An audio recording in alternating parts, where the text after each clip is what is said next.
Hey everyone, I'm your host, Robbie Strazynski. Thanks so much for joining us on episode number 69 of CardsChat, the friendliest poker podcast in town. Today's guest is the 2016 World Series of Poker Ladies Event winner, Courtney Kennedy. A poker player and dealer from Detroit, Michigan, Courtney is someone whose involvement in the poker world is probably quite relatable to most of us. A recreational player whose love for the game is undeniable and who's found a little bit of special success playing, the type all of us dream of. It's time to hear her story, and today we'll get to know Courtney a little better. Courtney, welcome to the CardsChat podcast. Thank you, Robbie, and thank you for having me. Hello to everyone. I'm going to say first that I am glad that I am number 69 on your list for two reasons. That's actually my birthday and my favorite hand to play. So it's ironic on that. I didn't even know. That's really cool. And, it's that funny, is interesting. And we were talking just before, we hit the record button. I asked you, have you had heard of CardsChat before? And you said you don't even usually listen to podcasts. Would you like to sort of tell our audience how you heard about this podcast and about CardsChat? Yeah, actually, I was on Facebook and I'm friends with Danielle Anderson, and I happened to see her link to post, and I said, let me check it out. It was like early in the morning, and I listened to it, and it just really resonated with me because I believe she's more down to earth, and we have some similar ideologies behind the game and how to approach the game. And I actually listened to it and enjoyed it and reached out to you just to see, how things go and how I can maybe contribute to this process. Yeah, and it was really cool to hear that. It's always great to hear feedback from our audience, from our listeners, and especially, someone was like also made her way and done some good stuff in the poker world. And I was like, yeah, I think this could be a really cool episode too. So thank you very much for joining us, Courtney. The research was a little bit different than usual, right, that we do, but the research does reveal, this was very interesting. You've been playing cards since you were 2 years old. Do you actually remember your first encounter with a deck of cards? I do remember that I would sit in the middle of a living room floor with my grandmother, and I don't remember what was on the cards, but I remember holding them. And my grandmother was just an avid card player. She used to throw card parties and cook and cut the games, and back in those times, that paid some bills and did some other things. And so when everyone was gone, she still wanted to play cards. So she's got this one grandbaby sitting here, and she would just put cards in my hand, and I haven't looked back since. So that's just how it went, And this was poker that she was playing, or other types of games? She was playing poker, dealing poker, playing poker. I mean, and I have other games that I've learned to play over time, spades or beard whist, tonk, I even play a little euchre and gin rummy. So it's always been something. But yeah, she started out with poker, and I think I was probably slobbing on the cards at that point. But I mean, they were in my hand one way or another. Were there any sort of stakes, like were you playing for, I don't know, cookies or M&Ms or something back then? Well, at that point, I was just a baby in the room full of adults that were gambling. So I probably ate a few cookies, as you can see, and they've stuck. But yeah, I didn't get a chance to win anything but time with my grandmother. Okay, I understand that. Well, at what point, okay, so I have a similar story also. I was 8 years old when I learned around the kitchen table, my dad, my grandpa as well. And when those sorts of things happen, eventually stakes do get introduced. You start playing for pennies or nickels or something like that. Can you remember when that happened? Actually, what happened is my father was also a major gambler and used to hang out at like the little after hour spots and things. And so I was probably more like 8 or 9 when I was first watching it and absorbing the game for what it was. I still wasn't playing, but I was just watching how it all goes. And back then, the game of choice, of course, was 7-card stud. Right. So I'm just watching these people flip these cards and bet these pots, and it was just going so fast. But I was interested because I was a dad's girl. I'm an only child. So I'm like, well, let's see how this goes. So fast forward beyond that to where I think I would say my very first encounter, I was in college. I was I was going to Howard University, and I've I was bored one weekend, and I said, okay, what can I do? And I ended up Googling the casinos around and just drove to Atlantic City on my own. It's about a Oh, 4 hour wow. drive. And my very first casino was the Sands. Oh, wow. Okay. And the very Legendary. first day that I played, I hit a royal flush. And I think my story is similar to people who touch slots for the first time. And Uh-huh. so you win something in slots, and it's like, okay, well, slots has got to be the way to go. Right. So I think the day I hit that royal flush, it was like, okay, now this all makes sense. What my grandmother was doing, what my father was doing, maybe this is what I should do. And so yeah, it was fun, and I ended up spending probably one too many weekends out there subsequently after, but that's neither here nor there. That's how they get you in Atlantic City. Like Exactly, give you a little. exactly. And this is a royal in 7 card stud, which is, I don't know, I No, always I feel. actually played Oh, Hold'em. okay. I Okay. I I visited the Taj.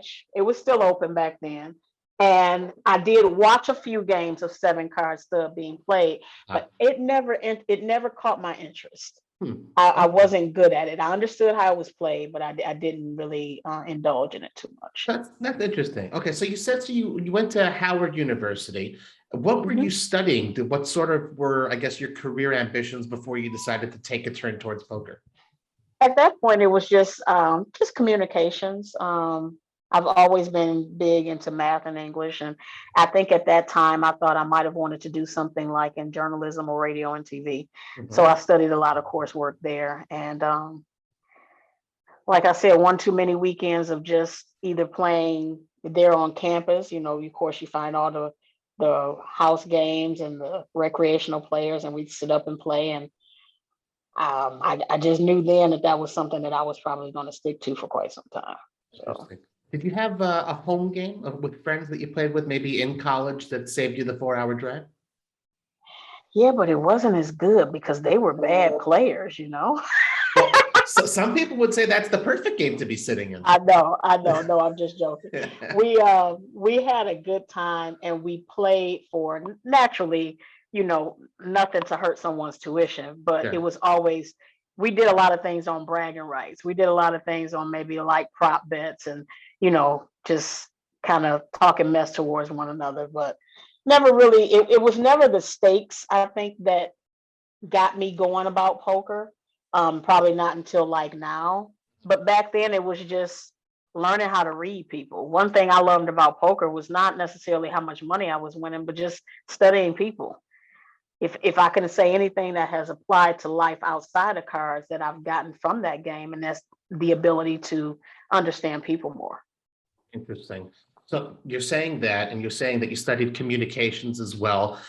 You can definitely see some sort of a pattern. You like engaging with people, you like playing. A lot of folks who, got bitten by the bug, they say, okay, I'm going to go ahead and try to make it as a professional poker player and make my money that way and support myself. You chose the route of a dealer. Why is that? Well, at the time, I had a mother and father. I'm an only child, and my father had grown ill, and it was one of those things where I didn't want to rely completely on chance in order to sustain a lifestyle for us. Right. And so it's almost like you have to have a backup plan to the backup plan. And I decided that was probably my best decision, was to do something I love. So I actually now have a job that I love, which I know a lot of people can't say. I don't look, I'm not one of those that don't look forward to going to work. I like the people, they typically like me, until they hit the river card on them or what have you. But even dealing, I'm still learning. I'm learning from the people and how they play, and tweaking your game. And because I've never been big on like studying books and reading materials and watching 8 hours worth of videos. Yeah. I'm kind of a just get your hands in the cookie jar and you taste and measure as you go along until you get the perfect cookie. That's kind of how I am. I like that. Good extended metaphor. And we'll touch upon that just a little bit. And I believe one of our community questions relates to how you study and learn and that sort of a thing. Well, I imagine, you wanted to sort of be, close to home. So you looked in the local scene in Detroit. You ended up at Motor City Casino. Right. How did you end up there? I mean, I know there's quite a few poker rooms in the Detroit area. Well, at that particular time, I had actually had like another, what we'll call a regular job, and it just wasn't working out schedule wise. So I actually went to the poker room manager because I was an avid player at Motor City prior to. And I said, hey, I think this might be something I want to do. And he said, hey, go ahead and apply. You may have to deal blackjack or some other games first. I'm not sure how quickly I can get you in the room, but it doesn't hurt to try. So I went ahead and I applied, and I think I dealt blackjack for about 3 or 4 months, and then they had a part-time, they had a dealing class for poker open, and then right after I graduated from the class, there was a part-time position. So I went ahead and took part-time. I worked 3 to 4 days a week, and I actually don't even desire full-time, so I stay on the part-time. So that allows me to still, move around and play and do whatever I need to do from there. And how long you been there? 9 years. 9 years. Very nice. I have never played in Detroit. I've never, visited any of the casinos there. Lots of folks who move around, they have their poker destinations. They think, LA, Vegas, South Florida. Detroit isn't necessarily there, but, there is a scene. Could you tell us a little bit about the scene in general and perhaps at Motor City specifically? Okay. Well, I think each of the 3 casinos here offer a little bit of something different depending on what kind of player you are. I have kind of bit the bug on Omaha in the last few years, so I've gotten a little bored with Hold'em. And so at this time, naturally, I can't play where I work, but most of the great PLO games are now held at MGM. So I'm typically there maybe once or twice a week. And tournament wise, we at Motor City hold a once a month tournament for $300. It's the second Saturday of every month, and the first place prize is about $30,000. Okay. So we normally get about 500 people to come out for that every month. And so in terms of cash games like your 1-2, your 2-5, your PLO, it's more heavy on a day-to-day basis there, volume wise, at MGM. We do pretty well with our tournaments at Motor City. We have some cash games, but we're not as affluent as MGM. And we used to be, but with the COVID situation, we actually opened back up after MGM, which hurt us instead of simultaneously, because typically poker players are creatures of habit. So wherever you start going, unless there's some catastrophe, that's where you continue to go. Right. But they also late reg though, so maybe they'll just, forget that the first one opened. Exactly. And then Greektown is the third one, and they're kind of on the up and coming. They've remodeled their room and got new TVs, and I think they have some new promotions going. But because I typically like to play Omaha, I don't go there because they normally just do Hold'em games there. So cool. About how big are each of the rooms?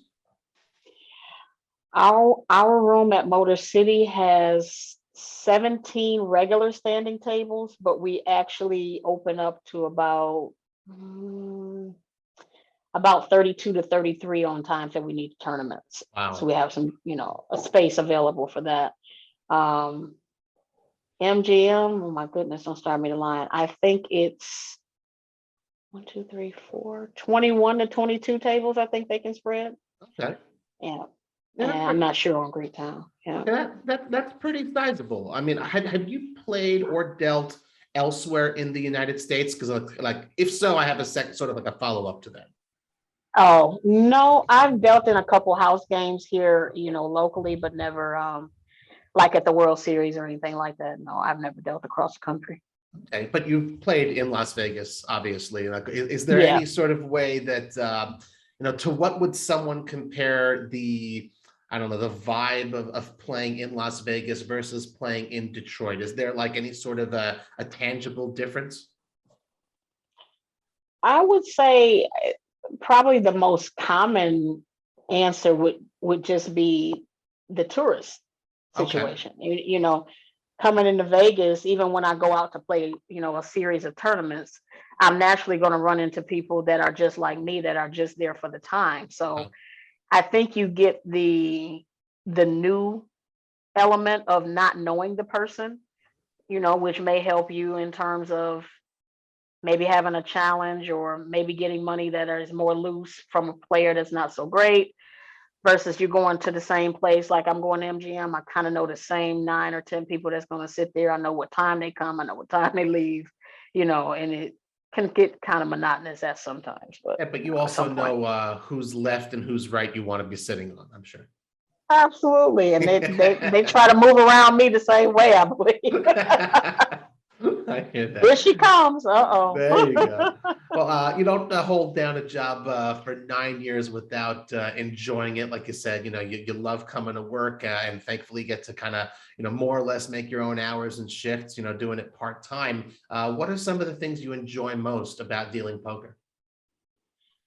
I think it's just the people. For me, it's not the cards, it's not necessarily the game. The way I approach mentally to working there is in this form. And I actually share this with players too. You know, because you get people that, you know, they get so upset, they get upset with the dealers, they get upset with losing, so on and so forth. It can be an emotional process. And I tell people a lot of times, you have to remain in the sense that this is a form of entertainment. It may be expensive depending on what level you play, but at the end of the day, it's a form of entertainment. My job is to make sure that you are entertained. So I am the person that is going to give you a laugh. I'm the person that, you know, may throw in a joke here or there. And I try to keep the mood light because at the end of the day, my thing is I can't guarantee whether or not you're going to win or lose, but I will guarantee whether or not you'll have a good time. I look at my job as an entertainer. I am here. You have took $200 out of an ATM to entertain yourself, and you are hoping to win, but there's no guarantee that you win. But by the time you get back home to normal life, work, kids, circumstances, you can say, "Hey, I spent $200 and Courtney entertained me." So one way or another, that's what it was. Pretty cool. Great answer. I like that. Very cool. And it's, when you have that sort of overriding attitude, I can understand why you would enjoy what you do. Entertainment is fun. Generally speaking, people going to a casino. Now, some of them are there to make a living, but, to have a good time. Right. So that's a really nice attitude. Um, you know, the flip side of enjoying your job, and as you, had mentioned, unfortunately, we know that sometimes dealers are subject to verbal abuse, and we all agree that's something that has to stop, cannot be condoned. You are right there, front and center in the spotlight. I imagine it's happened to you over the years. How do you react in the moment when bad behavior like that kind of rears its ugly head? Well, I'm kind of known as the warden. Oh, I have two players specifically when I come to the table that said, "Here comes the warden," oh in the boy. most affectionate way that they know how. Right. And it's one of those things where I think that I approach it with the same attitude as I do if it's going to be a great situation, is that I'm kind of just direct, you know, "Sir, ma'am," if I know their name, and I just have a small conversation Mhm. because my issue is there. I'm there to make tips. You're there Right. to make money. And I have to make sure that I am in a place where everyone is balanced and everyone is receiving what they need to receive. So if you're going to be one to try to hinder that, I'm going to, if I can't get you to understand or focus, you know, naturally you go through your protocols of calling the floor and all that. But typically I'm able to suppress it by just having a normal kind of glare or couple few words that says, "Hey, we're not going to do this today," or "We're not going to have that happen," or "You understand that you can't do this." And it typically is not too bad after that. Good. And like you said, also, you've been there for a while, you've got some tenure. And as you Yeah, said, I suppose it's more of a locals type of scene. So people know absolutely. you, you know them. So, I guess decorum is the the typical thing that you I've experience. established myself. I have enough, like you said, tenure, and I've earned my respect, I guess. And then also having a poker history and them knowing that I understand both sides of the coin. I sit Right. in your chair as same as I sit in this chair. So therefore, there's not much that you're going to try to pull over my eyes as if I may not understand. Yeah. Sure. And you also, of course, understand both sides of the tipping. I've always heard the dealers tip the best when they're playing. Is that Yeah. true? Absolutely. I do. Yeah. I tend to uh, tip in a way that I desire to be tipped. I don't necessarily look at it from person to person or pot to pot. I just try to keep it consistent because at the end of the day, we all want to win Sure. when it comes Okay. to that. Well, I like it. Very cool. Well, when we're players, as you want to sit on someone's left or someone's right, and you always practice good game selection to be sure you're at the right table to, perhaps maximize, your winnings and your enjoyment. When you're a Right. dealer, though, every half hour you're at a new table, whether you like it or not at the end of a down. Right. So you can't always, by definition, decide where you're going to be sitting. So I imagine Right. some interesting, unusual types of table stories characters may have, passed by you over the years. Maybe you've got an interesting story to tell us about that. That's a good one. I don't think I've had anyone that's really stood out. I mean, you get your couple of intoxicated folks, maybe on a late Friday night, they try to pull a fast one, but I don't really have anything that sticks, in terms of, oh yeah, I can't remember that time that, this guy flew under the table or something. Yeah, I don't have anything great, but Okay. I mean, it happens. They come, they go, Okay. it's.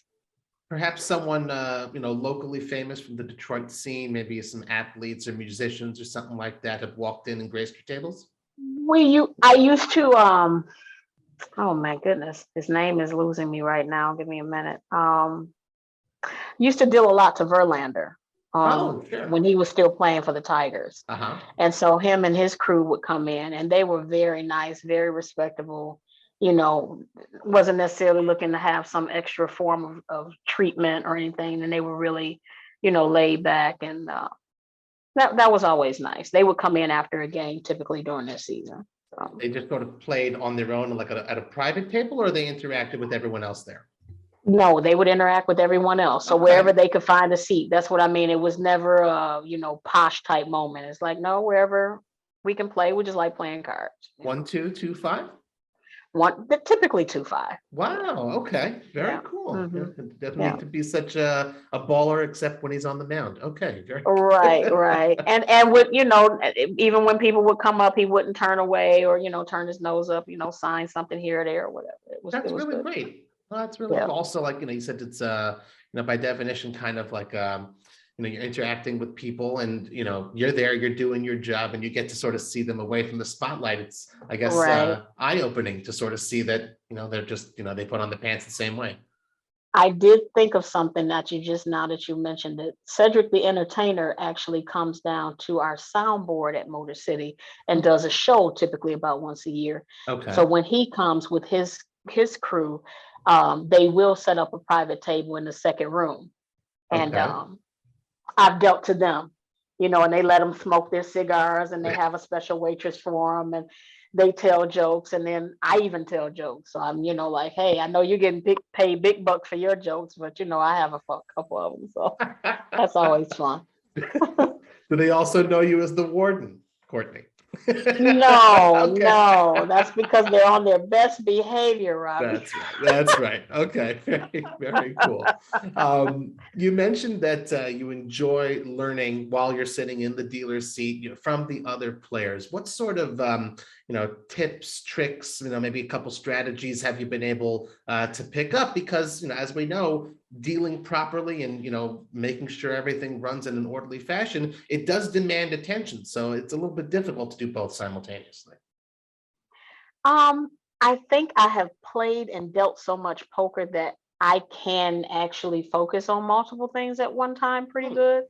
I have had a couple of students of the game come to me for assistance, hey, can you help me with this? And So I say to someone starting out or someone that has improvements that they're looking for, um, you know, the headphone thing at the game and the, music thing and watching a whole TV show on an iPad and all that. And I'm like, you know, this may not be the place for that if you're still in that learning curve.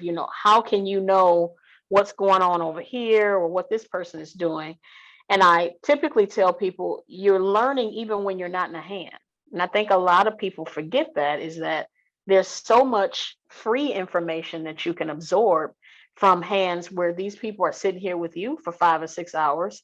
And so if you are able to look up and see how someone's betting or how someone's reacting and what they're folding and showing, so on and so forth, that gives you information that will be to your advantage when you're in a hand with that person. But if you're so busy watching the Housewives of Atlanta, you're going to miss out on a lot of that information. So that's what I. True words have never been spoken. I like that a lot. Okay, we've talked a lot about you as the dealer and the dealer's seat, uniform. Let's talk about Courtney Kennedy, the player. And like I said, the research for this was a little bit different and unusual. So my questions will be a little bit different than the ones I normally ask, the pros.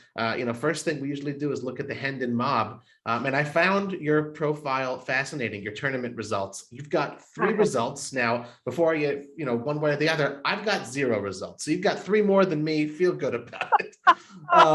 No worries. Your first one, and this is, I guess, like the dream, your first ever tournament result, you bank the bracelet in 2016, almost $150,000. And then you have 2 other results occurring right after the other 2 years later for just over $400 a piece in these $200 daily tournaments. So I'm guessing, just a guess here, you're primarily a cash game player.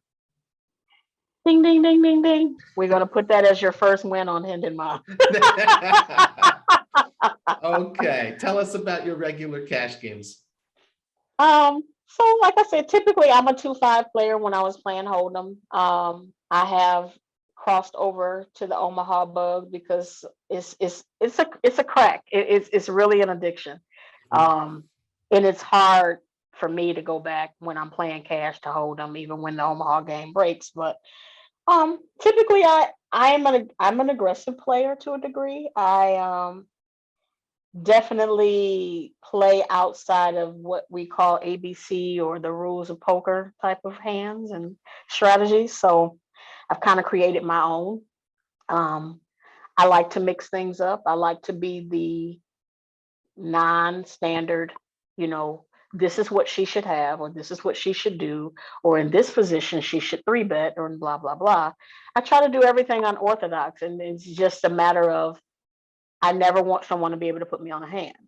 And that's kind of, I think, why I fell in love with Omaha, is because there is so much variation. There is a lot of swing. There are a lot of variables. And I also look at an Omaha game as, if you get good at it, it teaches you how to be a better Hold'em and tournament player. Because I tell people all the time, Omaha teaches you how to fold.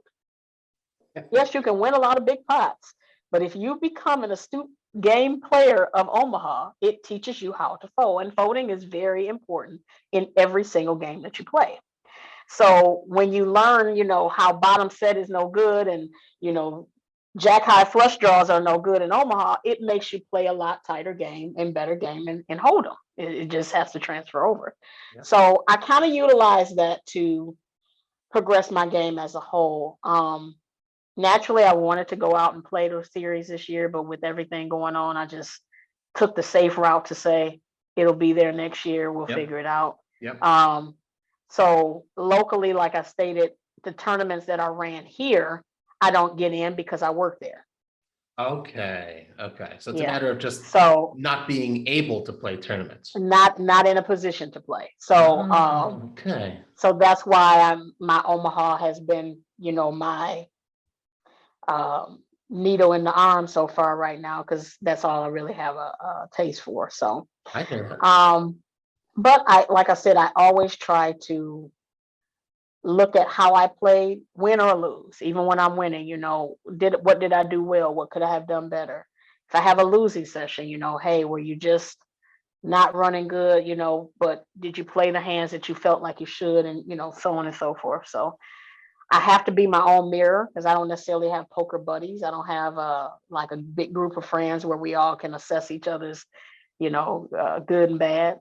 Yeah. So I'm kind of like my own teacher and my own student and everything in between. But awareness is definitely that first step, and clearly it's something you pay attention to, and that by definition, when you are your own mirror, you will become, you already have the mindset of a winning Right. player. So it's just a matter of the results, hopefully following through on that type of mindset. Right. You talked about variance, of Omaha, and of course, everyone experiences it. Even the greatest players, have their downswings. I'm curious, how do you deal with times when the cards don't just necessarily fall your way? And this is something that that didn't do before. Because, like I said, I have this aggressive nature kind of in the game and in the game of life, I guess.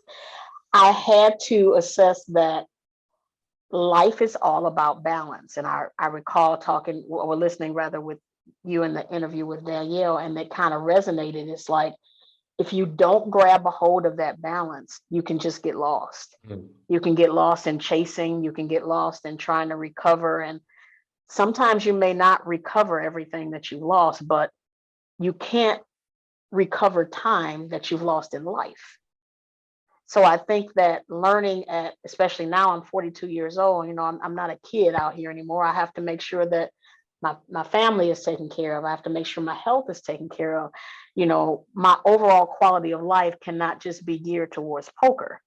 So I've taken those downswings or those hits and saying, you know what? John is going to be there. The dealer Susie is going to be there.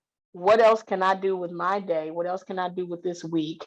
I've started to get into books. I've recently read Will Smith's book, audiobook, and it was phenomenal. Just, his life. I didn't even realize he was as profound as he was. Let's just put it that way. But he does his own, reading, and his voice and his message is almost like that book was like a conversation like you and I are having, just sitting at a table. I felt like I was in a room with Will Smith. Wow.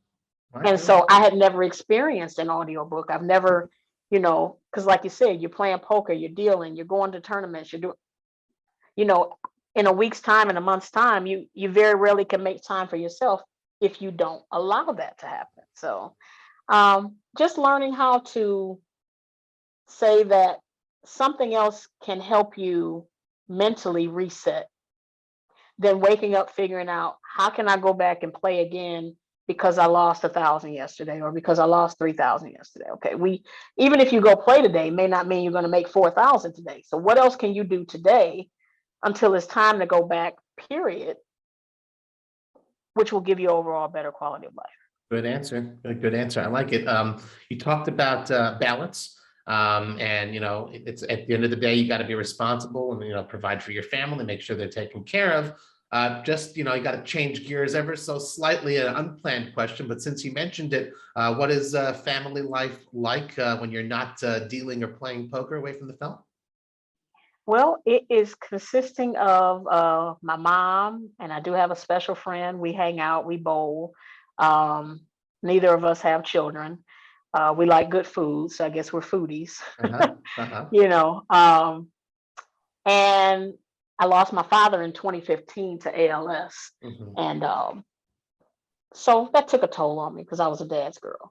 Mm-hmm. So right now it's just trying to preserve the time and create the memories as much as I can with my mom. Never, like I said, never had kids, never been married. So it's more or less kind of a self-awareness that life is short and just doing the little things, trying to travel to places without poker, Yeah. so that I'm not just, almost swayed in that direction. So, trying to go and see different things in life that, you maybe read about as a kid, and now is the time to enjoy it if nothing else. Absolutely. I think that's definitely a message that resonates with all of us, especially considering what's been going on this last couple of years or so. Okay. You talked about, the PLO sort of being that needle, the drip that gives you the fix that you're looking for. If I'm not mistaken, it's been just about a year though since online poker became Mhm. available legally in Michigan. Is that something you avail yourself of at all? No, I like to look at you and the ketchup that dripped down on your shirt from you eating French fries, so I can determine what I want to do or what I don't want to do. Okay. Yes. Okay. That's fair. I accept that. Um, Yes. okay, let's get to the big win in 2016. As we mentioned in the intro, you took down the WSOP ladies event, $150,000. You had mentioned in interviews around that time that you had played in the ladies event about a half dozen times before, had never cashed it. As we mentioned, Hendon Mob, that was literally your first tournament cash. Right. What Right. made you? What makes you decide? Hey, I'm going to go and play the ladies event. Why is that attractive to you? Well, like I said, I was, chasing dreams and spending a whole lot of gas going back and forth and from college out to Atlantic City, back in my 20s in college. And I think when I turned 30, you know, most of the time we take those milestone birthdays and we say, hey, we're gonna go have a big bash or rent a hall or do whatever. But I don't drink, I don't smoke, and my dance is kind of like a two-step in the living room at best. Okay. So my thought process is, well, what can I do for myself for my 30th birthday? And I said, let's try the World Series. And I remember I was telling my mom about it, and she said, well, who's going to go with you? I said, I don't know. But, poker is a one-man sport as far as I know. I don't need anyone to go, But in her mind, oh, Las Vegas is scary and big. And I said, Mom, I think I can make it. And I remember I booked the trip. I stayed at the Circus because I didn't know any better. I was just online trying to figure out what's the best option here Yeah, for pricing. they do have good room rates. We'll give them that. The rate was excellent. I said, why not? Yeah. And I didn't know about the rental car thing, so I rode the Deuce. Oh It was boy. air conditioned. Oh Okay. yeah, I was. When I tell you, it was the most eye-opening version move of playing in the World Series that I had ever made. I Yes. think the Deuce is the Las Vegas's version of the Atlantic City Jitney in a way, right? Yeah, pretty much. So Okay. that was my transportation to and fro everywhere I went. Okay. And honestly, I met my birthday. I told you, number 69. My Mhm. birthday is June the 9th. So Yeah. I was out there during my birthday for the series. Uh-huh. So on the Deuce, I met another lady whose birthday was that day. We went over to Toby Keith's restaurant. We had a dinner and we were complete strangers. We had a great time. Got a free cake. Yeah. Sure. It's Birthday. just one of those things where I think my only child syndrome, if Mhm. you will, helped me to be able to push myself to say, I don't need someone else in order to enjoy life. I Right. think that was what I learned most out of that very first trip out there. Mhm. And you've been And doing it every year, I've been doing it every year since, other than last year. Yeah. uh-huh. Oh, very cool. How do you decide? Yeah. I mean, like you said, the situation is such that you can't play tournaments, during the year when you're in Detroit. How do you decide what it is that you're going to be playing during the World Series? Is it just the ladies event, or No, dabble in other a ways? couple years ago, I played the Millionaire Maker. Uh-huh. I typically try to play from a mathematical standpoint, I guess, those that are good return on the investment. Okay. Now, I'm going to be completely honest with you. I have never played the main event. It was on my list to play this year until Mm. COVID showed its butt up at the front door. Yep. Yep. So that's still, hopefully this year, what I'll play. I do understand that's the mecca, Mhm. Yeah. of Yeah. poker. So I plan to make that happen. Ironically, I had a chance to play obviously right after winning But, right? 3 days straight, 10 or 11 hours a day. In order for me to get in the main event the year I won, it would have been the very next morning to then play another 2 weeks straight. And it was just, I don't care what nobody tells you, tournaments are exhausting. Yeah. And so because I didn't feel like I had the mental fortitude to go forward with that, to me, that was just going to be a waste of an investment. So I Yeah. opted out. Yeah. So $10,000 is a lot of money. And, regardless, exactly. exactly. It seems to me, my humble opinion, you made the right call there. And like you said, the main event will always be there. Yeah. And hopefully it'll be coming up for you perhaps Oh this yeah. summer. Hopefully things get better and we can stay safe and actually start to enjoy things in the normal fashion, I guess, again. For sure. Well, if you didn't spend the 10 dimes on a WSOP main event entry, is there anything like, $150,000 is a lot of money. Did you splurge on anything? You weren't taking the deuce anymore after that, I hope. I did not take the deuce. I upgraded living quarters Okay, respectively, and I went good. on and got a rental car. Yes. So um, I at that time when I returned home, the biggest ticket item that I purchased, it was a Infinity QX60. I got a Nice. 2016, yeah, and it was one of those. You know what? You only live once. Let's go for it. And I actually still have it today. It's still running good and not causing me any problems. So there you Wonderful. go. Gift that keeps on giving. That's wonderful. Mhm. So one of the other things that you've done besides your cash game prowess, besides dealing, besides your bracelet, you were in the documentary Cracking Aces. My friends, Linda Johnson, Jan Fisher, Hall of Famers in the poker world.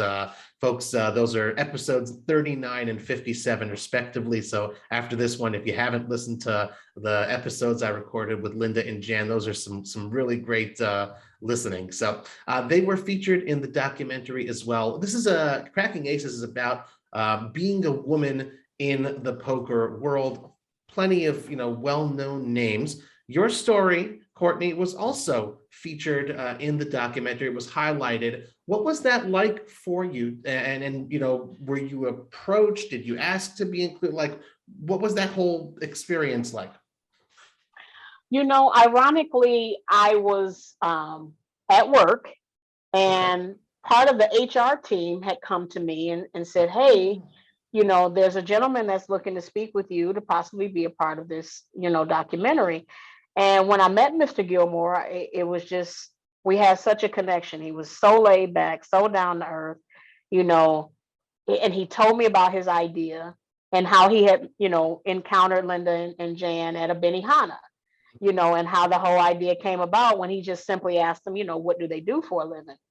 And so I said, oh, well, that's cool. And he said, he found me because he's also from Michigan, Okay. and found out that I had won the bracelet. So I was ecstatic that, he decided to speak to me. And again, it's I don't look at myself as a big shot in poker in any means, but I do understand who I am and who I represent from a perspective of being a woman and also being an African American woman, that the percentage of women as a whole that's even a part of the game or even trying to become greater in the game is very small. So in my mind, anyone that I can try to reach, speak to, encourage, um, that's why I play. That's one of the major reasons why I play. Of course, we're making money, but I want someone under me, some 16, 17-year-old young lady who thinks, you know, I like the game, but I'm afraid of it, or I like the game, but my dad always shoos me out the room, or, you have a place at the table just as equal as anyone else. So I think that story documents, the strife that some of us go through, some of the loopholes that we have to go through, and so on and so forth. And so um, I felt very privileged to be a part of it. And yeah. You feel that you were able to fully express yourself and use that platform as you had wanted to, or did some of the footage that got recorded maybe end up on the cutting room floor? No, I think it's pretty good. Ironically, though, it was brought to my attention that I wasn't originally thought of as, I'm going to say, needing to be in the film. Okay. Mr. Gilmore did share that with me, that he kind of pushed to say, well, no, I think that she does qualify, or I think that she is significant. So, to hear that, and that means, unfortunately, we still have barriers even amongst those in the film that may have felt like, maybe this person versus that person. But like I said, I don't think any content was removed, or I don't think anything was blemished at all. And again, I'm glad that he went with his push to say, no, I think her voice needs to be heard, or no, I think her presence is definitely needed in this film. And so for that, I'm very appreciative. I remember when the film came out, there were a couple of kind of like premieres and screenings and stuff. If someone missed it at the time, how would someone see Cracking Aces today? Would you know where to direct them? Yes, as far as I know, at this point, it's still available on a platform called Vudu, which is VUDU.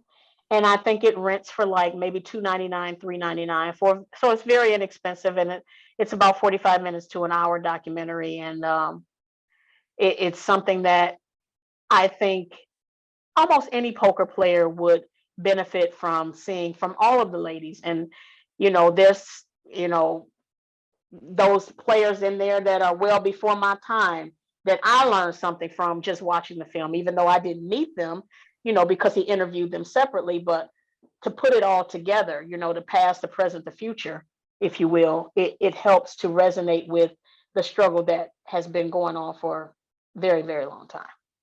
So I guess just the cost of a big blind, it seems like a worthwhile investment of Absolutely. 45 minutes of your time. Absolutely. Yes. So this is a more, I guess, of a speculative question, but it seems like you're very, you obviously love the game tremendously, both as a player and as a dealer. And you said this is why you do what you do. I'm wondering, do you perhaps engage a little bit differently with women as opposed to men when you do tell them about your life and what you do, because you have a little bit more of that, I don't know, agenda is such a negative word, but like a goal of trying to bring them into poker? I think I don't necessarily get asked about what I do that often. Okay. A lot of times the women that approach me may hear from someone that I have a bracelet. Normally that's the talk. Not necessarily that I'm a player or that I'm a dealer, but that I have a bracelet. So a lot of times I think that will then make them want to spark the conversation. Well, how did you get into it? And, how did this go? And they're not necessarily at the point of saying, hey, can you help me with my game? So depending on, I guess you don't want to push upon people, what they may not be looking for. Sometimes I kind of keep it short and sweet. I kind of just give them some general information. But if it's someone that is really looking to learn, then, we'll have further talks and sitting down and saying, I can work with you, and, so on and so forth. And we discuss it from a business perspective. But just in general talk, excuse me, I think most people that I encounter is more or less just, it's not a lot of women still. Ironically, when I think about it, it's still a lot of men I deal to. There's a lot of men I play with. I might be one of 3 players at MGM, honestly, that's a female in that room in Omaha, period. Wow. In Omaha. Yes. They may run 3 or 4 games, spread 3 or 4 games on a Friday night. I may be the only woman in that room, because it's a separate room than the main. Sure. So to get approached from another woman about playing that game, typically it doesn't happen. So here's your platform. You've got, I don't know exactly the percentage of our audience that is women, but I know among the 300,000 members of the CardsChat forum, plenty of women interested in the game. Maybe, someone has a passing interest, like yourself, friend of a friend happens to see a link. What's this poker thing all about? Whether they're young, approaching 21, or senior citizens got, Right. discretionary time and money on their hands. They're interested in poker. You've been there, you've done that for quite a few years, Courtney. So what sort of tips or, a couple of just starter points would you like to share with ladies like that? Well, I would say to ladies that always try to figure out how to not be an easy read. If I had any advice, it's don't let the bulk of the audience, which is men, play up the fact that you should have this and you should be playing this. And if he raises here or he does this here, you should be doing that. You almost want to rewrite the story that in every step that he has placed you on, you place those steps back to him in the reverse order. That would be my very, without being too detailed on hands and things of that nature, because of course that's not what we're here for, but just a matter of, even if you pick up a book and the book says, you're supposed to be playing your aces, your ace king, what's wrong with a 5-4 suited? What's wrong with doing something that these 8 men at this table with you don't think you should be doing in order to get an outcome that you don't even expect? So that's the key at that point. I like it. Good Is advice. to do something just off the cuff, unorthodox. Good advice.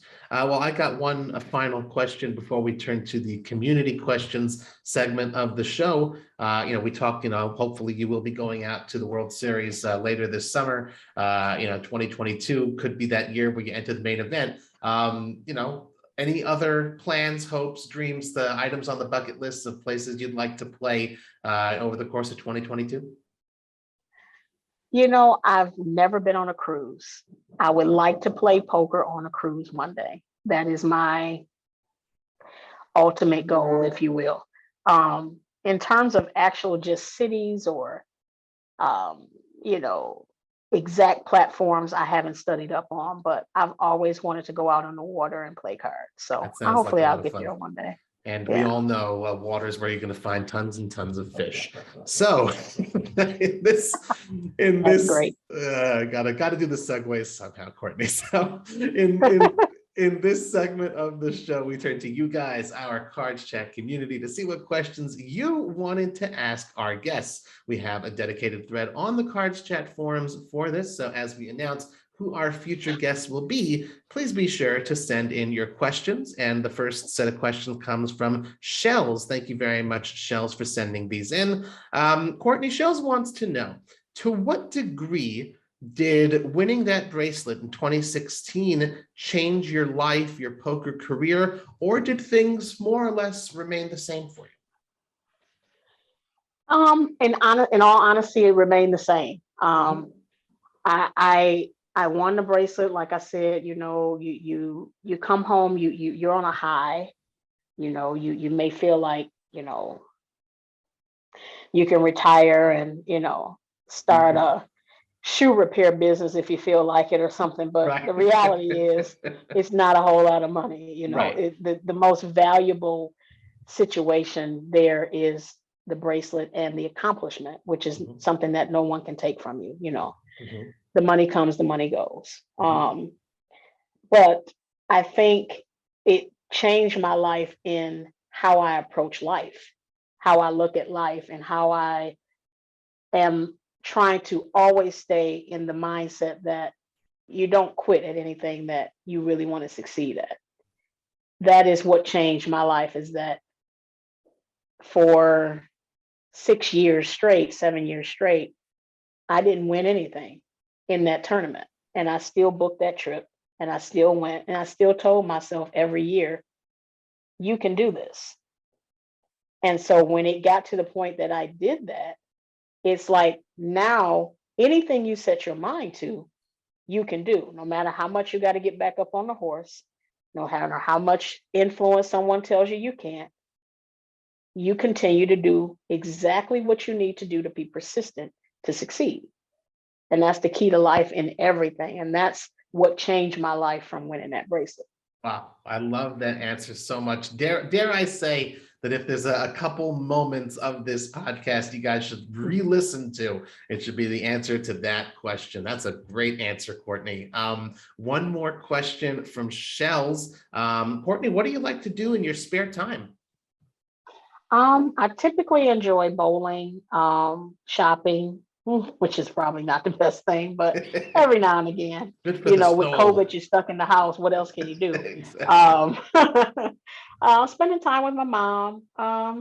And like I said, is sometimes just meditation, just doing nothing, just, getting back a sense of yourself. And also trying to work out, being healthier, realizing all the junk you've ate all these years is going to catch up with you, and making those lifestyle changes have been very important. Cool. Very good. Well, thank you very much, Shells, for those questions. Next up is a name I have not seen before, Chica Bonita, beautiful woman. Thank you very much for sending these questions in and for participating in our show. Chica Bonita wants to know, Courtney, you beat Amanda Baker for the bracelet in the 2016 championship. Have you met her again after that at the poker tables?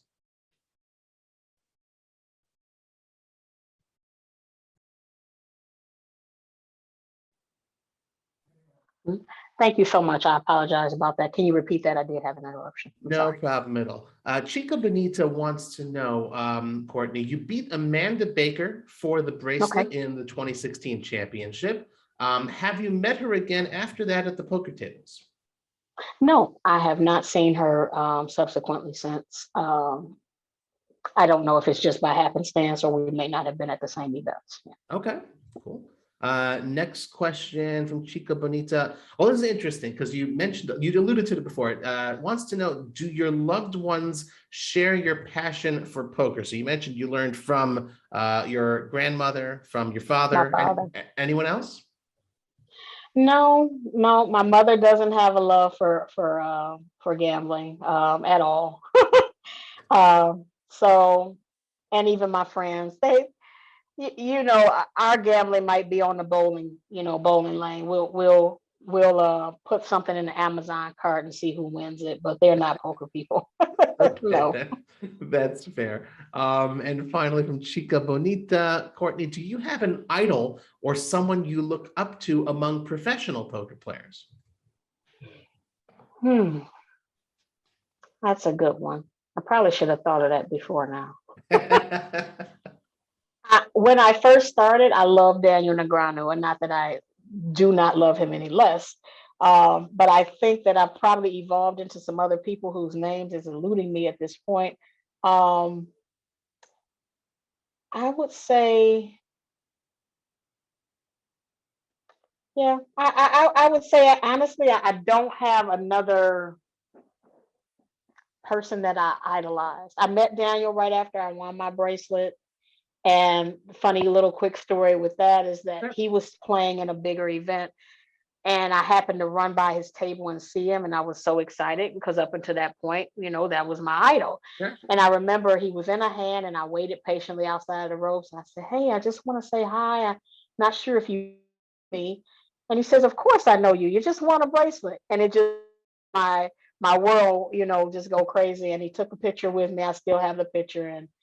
And I like the fact that he was down to earth, and I like the fact that, I knew he obviously, wasn't trying to just fluff me, and that was like a good feeling. Like, okay, a lot of times they say these big superstars are, butt heads, for lack of a better way to use the terminology, but they're not always that bad. So, having spoken with Daniel extensively over the years, definitely the truth. That's a really cool story. I love it. It's not just him saying it. It's legit. He really does do that. Now, he's a genuinely down to earth kind of dude. I like it. Very cool. Great story. Crystals, thank you very much, Crystals, for sending in these questions. A little bit more of a specific dive here, Courtney. Crystals wants to know, what was the most memorable hand from the 2016 WSOP win other than the final hand? Oh, she's making this old 42-year-old brain work. Crystals is a guy, right? Okay. I'm sorry. I apologize. Um, if I recall right, and don't quote me, I think I do still have, how they do the journaling of the hand. So I think Sure, I the have live reference recording. to it. Yeah. Mhm. I think I beat a set of tens with a 10-8 suited and ran out a flush that wasn't on the flop. It went Ooh, runner flush. okay. If I'm recalling that correctly. Yeah. I think I Okay. had a 10-9 or 10-8 suited in spades and cracked a set of tens. Were you all in, like, on the verge of elimination, or did that set you up for, day No, I two? think I think they played it. I think the board was, light enough with top set with tens that they were trying to naturally milk it. I think it was pretty late where we had a lot of chips, so Mhm. I end up getting lucky, but not having to be all in prior to the river, so on and so forth. No. Got it. Cool. Okay. And further on the bracelet theme, Crystals also wants to know, what is the most surprising thing you encountered after winning the bracelet? Now, this one is a good story. The most surprising thing I received was back in my room, which again, I wasn't at Circus. I did late in the evening get a phone call to the room, and it was the front desk wanting to connect a fan, I guess, if you will. It was a gentleman. And I said, sure. And he came on the phone and he said, hey, I just want to congratulate you. I have a young daughter that loves the game, and we were here. We were able to see you win. And, just going back to what we've spoken of earlier, Yeah. it's just a matter of there's not many African American women playing the game. And so he was just wanting to be able to speak to me directly to say, hey, this is real, and have his daughter know this can happen, and this is something that's attainable. And because I had lost my father the year before, I think it made it all just solidify in my head that sometimes what you do and what you accomplish, you don't realize how much it influences other people. It's not just about the success of yourself. And so that was full circle for me at that time. I mean, hearing out, that's a beautiful story. That's an absolutely beautiful story. Wow. Mhm. That was beautiful. Thank you. That's a good, thanks for Thank you. sharing that one. And thanks, Crystals, for that great question. Clutch Denier, another name I have not seen before. Thank you so much for participating. Wants to know, Courtney, how do you screen your own game and your leaks? What sort of thought processes do you go through? And do you have someone to sort of verify the way you think through your hands and situations as far as improving your game? Unfortunately, not. Like I said, this big mirror that you have to have when you're out here by yourself has been my best friend. Okay. Um, at this point, I just, I'm not documenting every hand or documenting each play or each win or loss like some people do. But overall, I try to track what I'm buying in for. I try to track what, where I'm up or down. Um, and then certain particular hands that, like I said, if I'm doing something off the Courtney grid of things that I've created, even when it's successful, I try to look at why it was successful. If it's unsuccessful, I try to look at it. So I may make notes of special hands or special circumstances. And I just try to look back over those notes, and say, how can I do this different? Or should I remove it? Sometimes everything that you're doing is not in the best fashion. It may not result in overall a better odds of return on your investment, because exactly that's what poker is. It's Right. about meeting cool people and a return on your investment. Otherwise, why are you there? Right. So, and then that's I'm my own worst enemy, and I'm my own teacher, and I'm my own mirror, and my own note taker, and so on and so forth. Okay.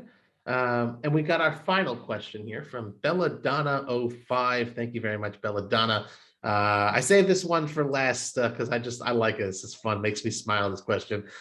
Courtney, Belladonna wants to know, have you ever worn your bracelet while dealing? And if so, what kind of comments do you get when you do? Well, when I first won, I took a few months off from work, Okay. just so I guess you could relish in the moment.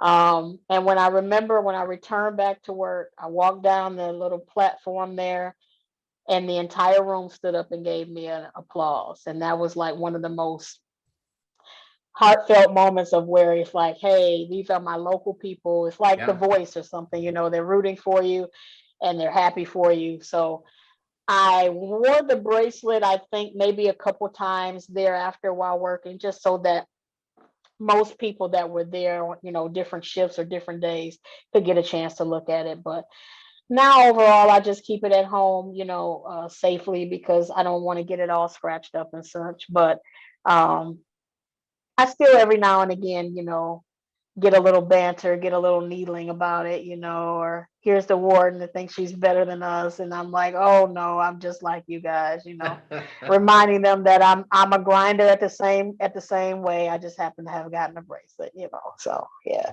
Great. Great. And I love that story that they gave you that show of Yeah. respect like that. That's really wonderful.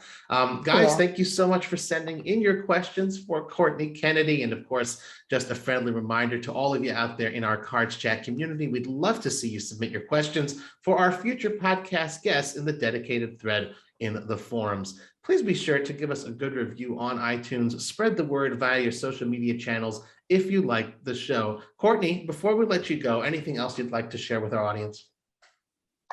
No, I appreciate you listening. I appreciate the invite from you, obviously, Robbie. I'm hoping that um, my stories or my information, like I said, just touches somebody, even if it's just a matter of inspiration today. It may not help you with your game, but you know, maybe you're feeling down, or maybe you've been on a downward streak. You know, just know that tomorrow is almost always there, and it is something that, as long as you keep getting up on the horse, you can't fail yourself. Beautiful. I love it. Great way to end the show. Courtney Kennedy, thank you again so much. Thank you all for tuning in once again to another episode of Cards Chat. I'm Robbie Strazynski. You can follow me on Twitter at CardPlayerLife. I wish you all a wonderful day.